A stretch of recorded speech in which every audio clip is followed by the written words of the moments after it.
ISI کو phone calls اور پیغامات انٹرسپٹ کرنے کی اجازت دے دی گئی ہے۔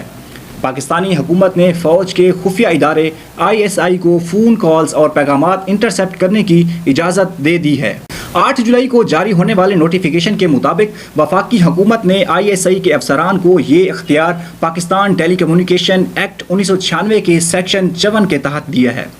نوٹیفیکیشن میں کہا گیا ہے کہ یہ فیصلہ قومی سلامتی کے مفاد میں اور جرائم کے خدشات کے پیش نظر کیا گیا ہے۔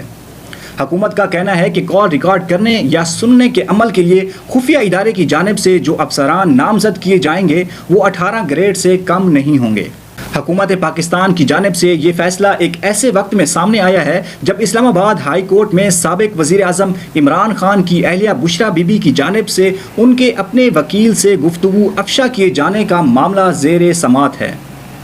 اس معاملے کے سماعت کے دوران یہ معلومات بھی سامنے آئی ہیں کہ پاکستان میں ٹیلی کام کمپنیاں لا فل انٹرسپٹ مینجمنٹ سسٹم نامی ایک مخصوص نظام کے تحت خفیہ اداروں کو صارفین کا ڈیٹا فراہم کرتی ہیں۔ عدالت نے اس معاملے میں اپنے حکم نامے میں کہا ہے کہ اسے بتایا گیا ہے کہ ملک میں کام کرنے والی ٹیلی کام کمپنیوں نے پاکستانی خفیہ اداروں کو اپنے 2% تقریباً 40 لاکھ صارفین کے فون کال، میسیجز اور دیگر ڈیٹا تک لا فل انٹرسپٹ مینجمنٹ سسٹم کے ذریعے رسائی دے رکھی ہے۔ عدالت نے اس معاملے میں اپنے حکم نامے میں یہ بھی لکھا ہے کہ پاکستانی حکومت اور پاکستان ٹیلی کمیونیکیشن اتھارٹی PTA نے عدالت کو بتایا تھا کہ کسی بھی ایجنسی کو نگرانی کی اجازت نہیں دی گئی اور حکومت پاکستان عدالت میں رپورٹ جمع کروائے کہ لا فل انٹرسپٹ مینجمنٹ سسٹم لگانے کا ذمہ دار کون ہے جو شہریوں کی نجی زندگی میں مداخلت کر رہا ہے۔